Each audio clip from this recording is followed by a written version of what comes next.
नमस्कार साथियों, मैं शोभित भारद्वाज स्वागत करता हूं आपका आपके favourite YouTube channel exam card live पर। देखिए, हम लोग एसएससी जीडी के जो भी हाल ही में पेपर हुए थे उसके रीजनिंग के सेक्शन का सॉल्यूशन करा रहे हैं। ये जो पेपर है आज आपके सामने ये हुआ था 1 फरवरी 2023 को। तो क्या था इसका पहला प्रश्न आपके सामने लेकर आ रहा हूँ।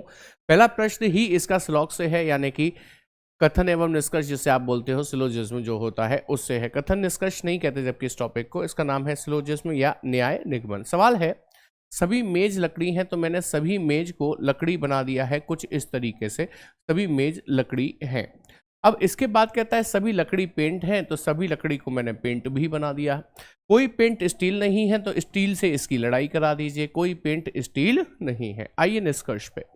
पहला है सभी स्टील लकड़ी हो सकते हैं। देखो भाई, एक बात समझो, सभी स्टील की लड़ाई पेंट से है तो इसके बच्चों से बात भी नहीं कर सकते। तो सभी स्टील का लकड़ी हो सकना ये है संभावना गलत होगी। ठीक है। दूसरे में कह रहा कुछ पेंट स्टील है। कुछ पेंट स्टील से टच है क्या? नहीं, हो भी नहीं सकते, लड़ाई चल रही है। इसका मतलब ये भी गलत होगा। और जब दोनों निष्कर्ष गलत होंगे तो आंसर ना तो निष्कर्ष एक ना ही दो अनुसरण करते हैं, आंसर सेकंड लगेगा। I hope point is clear. Simple था क्वेश्चन। क्वेश्चन नंबर 2 पर आइए। That is from the series, श्रृंखला से है। इस श्रृंखला को मैं थोड़ा सा अच्छे से समझाने के लिए यहां लिख लेता हूं। यह है 16, उसके बाद है 23, उसके बाद है 34, उसके बाद है 47, के बाद है 64, के बाद x मान लेता हूं, फिर 106 लिख लेता हूं। डिफरेंस यदि आप देखते हैं तो 7 का है। डिफरेंस यदि आप देखते हैं तो 7 और 4 11 का है। डिफरेंस यदि आप देखते हैं तो 6 और 7 13 का है। अभी डिफरेंस देखेंगे तो 7 और ये 17 का है। +7 +11 +13 +17। अब प्लस कितना होगा देखिए, +2 +2 नहीं सॉरी +4 है। ये 7 और 4 11 है। इधर +2 है, इधर +4 है। तो अब आगे +2 होना चाहिए, यानी कि 19 होना चाहिए। 19 को 64 में जोड़िए। 9 और 4 13 के 3 हासिल 1, ये 7 और 1 8 83। 83 क्या ऑप्शन में है? बिल्कुल है। तो यही हमारा करेक्ट आंसर बन जाता है। Point is clear. चलिए बढ़ते हैं आगे नेक्स्ट क्वेश्चन की तरफ। ये है अगला प्रश्न आपके सामने। कौन सा है देखिएगा जरा। क्वेश्चन है 6 मित्र है। Question number 3। 6 मित्र है, एक पंक्ति में बैठे हुए हैं, सीधी पंक्ति में बैठे हैं, उत्तर की ओर मुख किए हुए हैं। ठीक है। अच्छा, एन के बाईं ओर केवल 3 व्यक्ति हैं। जैसे कि ये एन है, इसके बाईं ओर इधर 1 2 3, केवल 3 व्यक्ति हैं। इसका मतलब ये लेफ्ट हैंड हो गया लाइन का। सही बात है ना। केवल 3 व्यक्ति होने का मतलब छोड़ आ गया, लेफ्ट हैंड हो गया। ये 4 हो गए, ये 5वां इधर लीजिए, 6वां, और ये 6 ही थे, बस 6 बना दिए मैंने। तो ये राइट हैंड हो गया इस वाली लाइन का। आगे पढ़ लीजिए। एन के बाईं ओर केवल 3 व्यक्ति हैं। ओ एन के दाएं ठीक बगल में है। ओ एन के दाएं ठीक बगल में बैठा है, बैठा दीजिए। एम और पी क्यू के ठीक बगल में इस प्रकार बैठे हैं कि एम ओ के बाईं ओर चौथे स्थान पर है। एम ओ के बाईं ओर 1 2 3 4 चौथे स्थान पर है। दोबारा पढ़े। एम और पी क्यू के ठीक बगल में, क्यू के ठीक बगल में एम और पी, ऐसे ही तो आ सकता है। बस क्वेश्चन खत्म है। बाकी तो हमने कर ही लिया। आर कहाँ बैठा है? बस यहाँ बिठाएंगे ना आर को, क्योंकि अभी तक बैठा नहीं था वो। तो आर कहाँ बैठा है? ओ के बाएं तीसरा, बिल्कुल नहीं। एम के दाएं ठीक बगल में, नहीं। पी के दाईं ओर तीसरे स्थान पर, जी हाँ, पी के दाईं ओर 1 2 3 तीसरे स्थान पर, यानी कि तीसरा विकल्प एकदम करेक्ट आंसर है, एकदम करेक्ट आंसर है। चलो बढ़ो आगे। अगले प्रश्न क्वेश्चन नंबर 4 की तरफ, जो कि बहुत ही आसान एनालॉजी से है। अर्जेंटीना का पेसो से संबंध पूछ कहा है, जापान का पूछा है, किससे होगा? तो येन से होगा। ये करेंसी की बात हो रही है। जैसे अर्जेंटीना की करेंसी पेसो है, ऐसे ही जापान की येन है। जैसे भारत की रुपया है, अमेरिका की डॉलर है। समझ गए होगे बात को। चलिए बढ़े आगे अगले प्रश्न की तरफ। ये है क्वेश्चन नंबर 5 आपके सामने। क्या है? पासे से संबंधित है, बिंदु वाला पासा है।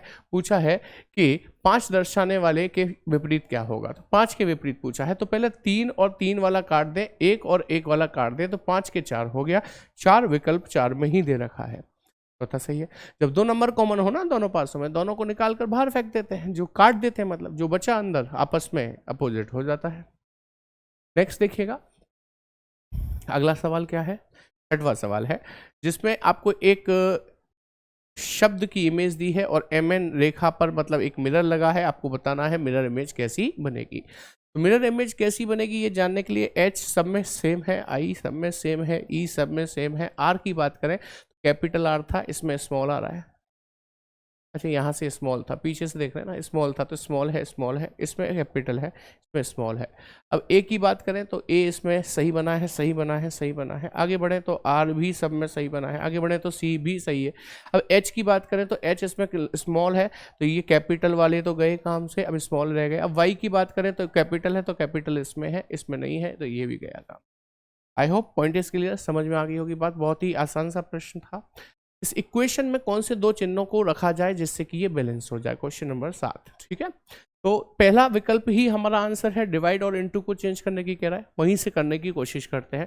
डिवाइड जहां दिखाई दे इनटू लगा दो, जहां इनटू दिखाई दे वहां डिवाइड लगा दो। अब बोर्ड मास तो आप जानते ही हैं, पहले भाग लगेगा, 4 दूनी 8 और 4 चौक 16, 24 बार। उसके बाद गुणा हो जाएगा 3 का, फिर प्लस का 58 तो लिखा ही हुआ है, और इधर क्या लिखा था कि सर इधर माइनस करके 44 लिखा हुआ था, बराबर में लिखा था 30। चलिए अभी 24 दिया 72 हो गया, माइनस का 72 हो गया, इधर 44 चल ही रहा था, प्लस 58 चल ही रहा था, बराबर के 30 हो गया। अभी प्लस प्लस जुड़ जाएगा, 8 और 4 12 की 2 हासिल 1, 6 और 4 10, 110 हो जाएगा। 110 में से 72 घटाना है, क्या 30 बचेगा? 100% बचेगा। इसका मतलब ये वाला विकल्प बिल्कुल सही जवाब है, क्योंकि ये इक्वेशन को एग्जैक्टली क्या कर रहा है? बैलेंस कर रहा है। ठीक, चलिए बढ़ते हैं अगले प्रश्न, क्वेश्चन नंबर 8 की तरफ। That is from the series, श्रृंखला से है लेकिन लेटर्स की सीरीज है, लेटर की सीरीज। देखिए ए में एक जोड़ेंगे बी, बी में एक जोड़ेंगे सी, सी में एक जोड़ेंगे डी, डी में एक जोड़ेंगे ई। सी से शुरू होने वाले सारे विकल्प हैं। Second letter C + 1 D + 1 E, second letter E चाहिए, इसमें नहीं है, इसमें है, इसमें नहीं है। थर्ड लेटर की बात करें E + 1 F + 1 G, third letter G इसमें नहीं है, इसमें है, यानी कि ये हमारा आंसर बन जाता है। सिंपल, +1 +1 +1 चल रहा है। आगे बढ़ते हैं अगले प्रश्न, क्वेश्चन नंबर 9 की तरफ बढ़ते हैं। Question number 9 is from the dictionary order. इन 5 शब्दों को डिक्शनरी के क्रम में व्यवस्थित करना है। मैं आपको हर सेट में ये समझा रहा हूँ कैसे करते हैं कि आपको जो कॉमन नजर आ रहे हैं PO PO PO PO, उसे साइड कर दो।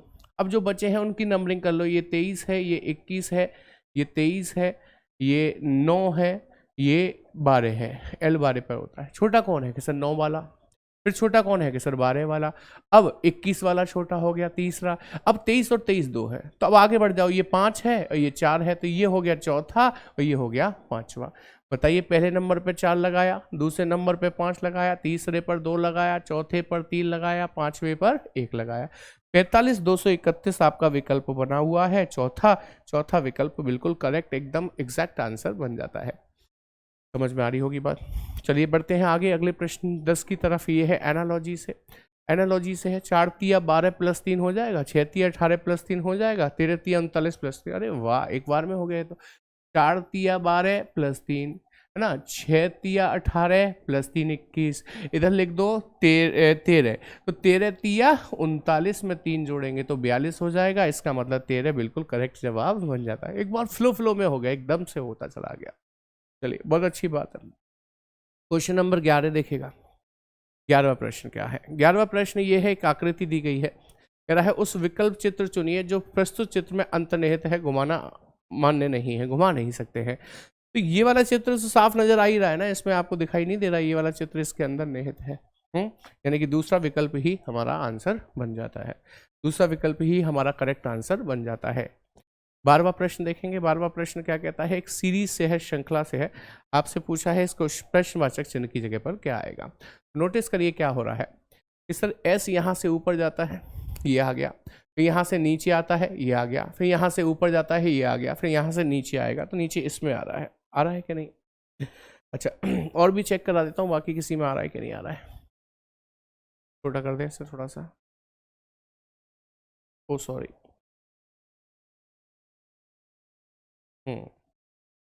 बाकी किसी में नीचे S लो, किसी में नहीं आ रहा पहले के अलावा। पहले से ही एलिमिनेशन हो गया, पहले ही आंसर आ गया, डन, खत्म हो गई बात। आई होप बात समझ में आ गई होगी। चलिए बढ़े आगे अगले प्रश्न की तरफ। अगला प्रश्न क्या कहता है देखिएगा जरा। अगला प्रश्न है ये, जो कि है सीरीज से अगेन, लेकिन ये लेटर की सीरीज है आपके सामने। कहता है इस प्रश्नवाचक चिन्ह की जगह पर क्या आएगा, क्वेश्चन नंबर 13 में। तो देखो भाई, देखो एक बात तो साफ समझ में, यहाँ से देखें तो W से T रह गया, -3 हुआ है, T से Q रह गया, -3 हुआ है, तो यहाँ से भी -3 हुआ होगा, और C खुद 3 पर होता है, 3 में से 3 जाएंगे तो जीरो हो गया, जीरो का मतलब जेड हो गया। जेड से शुरू होने वाला एक ही विकल्प है और कोई है ही नहीं। क्या करोगे सॉल्व करके? पूरा का पूरा डायरेक्ट आंसर बन जाता है। ठीक, क्वेश्चन नंबर 14 को देखते हैं। 14 जो है ये है कोडिंग एंड डिकोडिंग से क्वेश्चन नंबर 14। देखिएगा क्या कहता है। एक निश्चित कूट भाषा में आर्ग्यू को ये लिखा है, बीच को ये लिखा है, एसएल को कैसे लिखा जाएगा? थोड़ा सा टेक्निकल कैसे बना है देखिएगा जरा। आपको पता है ई का अपोजिट वी होता है और वी 22 नंबर पे होता है। यू का अपोजिट एफ होता है, एफ होता है और एफ, हाँ यू का अपोजिट एफ होता है और एफ 6 पर होता है। जी का अपोजिट टी 20 पर होता है। यू का अपोजिट, जस्ट मिनट,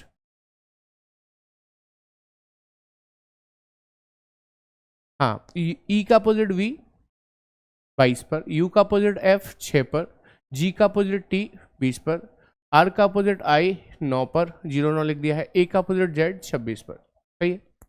तो ए का अपोजिट जेड मतलब 26, सी का अपोजिट एक्स मतलब 24, सी का अपोजिट एक्स मतलब 24, ई का अपोजिट वी मतलब 22, एल का मतलब ओ का मतलब 15। 26 24 24 22 15, ऐसा तो ऑप्शन ही नहीं है। अच्छा मैंने उल्टा लिख दिया है, यहाँ से शुरुआत करनी थी भाई। देखो यहाँ से हुई थी ना, यहाँ से। तो एल का अपोजिट ओ मतलब 15, ई का अपोजिट वी मतलब 22, सी का अपोजिट एक्स मतलब 24, सी का अपोजिट एक्स मतलब 24, ए का अपोजिट जेड मतलब 26। 15 22 24 24, 15 22 24 24 26, यानी कि तीसरा विकल्प बिल्कुल करेक्ट आंसर बन जाता है। थोड़ी सी मिस्टेक से गलत हो जाता है सवाल, वो तो अच्छा हुआ जो मैं बना रहा था वो ऑप्शन इसमें था नहीं तो मैं उस पर टिक भी मार जाता, पता ही नहीं चलता। सुनार आभूषण बनाता है, आप जानते हो। मूर्तिकार क्या बनाता है? आवक्ष मूर्ति यानी कि प्रतिमा बनाता है ना, प्रतिमा बनाता है। तो चौथा विकल्प बिल्कुल सही है। सुनार का संबंध आभूषण से क्या है? वो उसे बनाता है। मूर्तिकार क्या करता है? आवक्ष मूर्ति बनाता है। अब एक बात बताओ, आपको नहीं भी मालूम तो वो रेत तो नहीं बनाता ना, रत्न तो नहीं बनाता ना, संग्रहालय तो नहीं बनाता ना। तो आवक्ष मूर्ति, मूर्ति शब्द का प्रयोग हो तो रहा है मूर्तिकार के लिए, वहां से आप आंसर टिक कर सकते हैं बड़ी आसानी से। ठीक, नेक्स्ट देखेंगे क्वेश्चन नंबर 16, जो कि इक्वेशन को बैलेंस करने के लिए है। अगेन क्वेश्चन नंबर 16 आपके सामने कहता है कौन से दो नंबर को बदलें जिससे कि इक्वेशन बैलेंस हो जाए। तो ये 9 और 12 वाले विकल्प को पकड़ लें। तो जहां 9 दिखाई दे वहां 12 लिखो, जहां 12 दिखाई दे वहां 9 लिखो।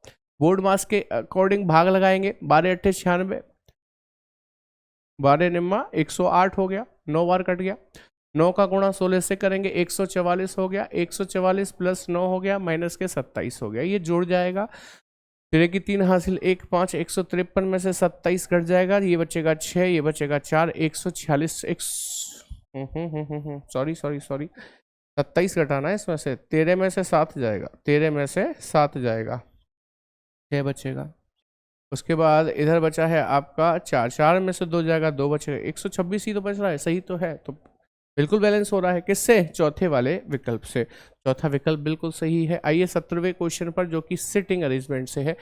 6 व्यक्ति हैं, वृत्ताकार घेरे में बैठे हैं और केंद्र की तरफ मुख करके बैठे हैं। ठीक है, अच्छा इसके बाद क्या कहता है आगे? थोड़ा सा और छोटा करना पड़ेगा, हाँ अब ठीक है।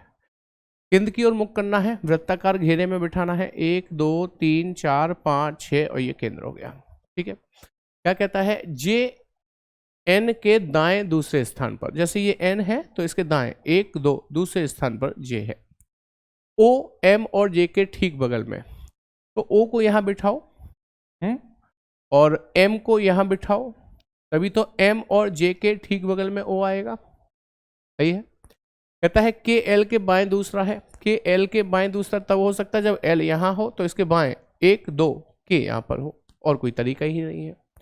ओ के दाएं ठीक बगल में कौन है? ओ के दाएं ठीक बगल में एम है। एम आपको तीसरे विकल्प में दिया है, जो कि एकदम करेक्ट और एग्जैक्ट आंसर है।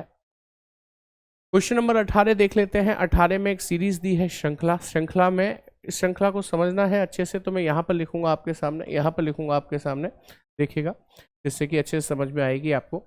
1 है, 5 है, x लिख देता हूँ क्वेश्चन मार्क की जगह पर, 25 है, देन 41 है, देन 61 है। अब आप डिफरेंस देखेंगे तो +4 हुआ है। अब हमको नहीं पता कितना प्लस होगा, हमको नहीं पता कितना प्लस हुआ है, लेकिन हाँ यहाँ पर जरूर पता है कि 16 प्लस हुआ है, यहाँ पर जरूर पता है कि 20 प्लस हुआ है। 20 में से 4 गए 16, 16 में से 4 जाएंगे तो 12, 12 में से 4 जाएंगे तो 8, 8 में से 4 जाएंगे तो 4। बात तो सही है। अच्छा, तो इसका मतलब ये 8 और 5 13 आएगा यहाँ पर, और 13 और 12 25 आएगा। सही है, तो 13 ही दिया हुआ है, x की जगह पर 13 आ जाएगा, करेक्ट आंसर है।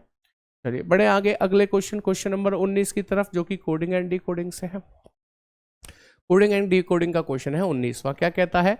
निश्चित कोड भाषा में हर्ट गेम्स को अलार्म कॉफी के रूप में कोडबद्ध किया जाता है, रैप को बॉटल के रूप में किया जाता है, रैप गेम्स को बॉटल कॉफी के रूप में किया जाता है। तो हर्ट का कोड बताना है। देखो हर्ट ये रहा, इसका पड़ोसी गेम्स हटा दो, काम बन जाएगा। गेम्स इसमें है, गेम्स इसमें है, अलार्म कॉफी कोड है, बॉटल कॉफी कोड है, तो कॉफी और कॉफी कॉमन हो गए, यानी कि गेम का कॉफी हो गया। तो अलार्म किसका होगा? कि सर हर्ट का।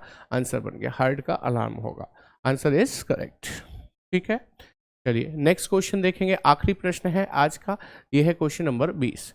क्वेश्चन नंबर 20 में कह रहा है a प्लस बी का अर्थ है b a का पिता है। इस बार रिवर्स बोल रहा है, अक्सर क्या बोलता है? a b का पिता है, इस बार रिवर्स बोल रहा है। तो हम आपको शॉर्ट ट्रिक क्या बताते हैं कि ई ए से किस प्रकार संबंधित है। ये ई है, ये ए है, क्योंकि ये रिवर्स बोल रहा है इसलिए आप आगे जाइए, फॉरवर्ड जाइए।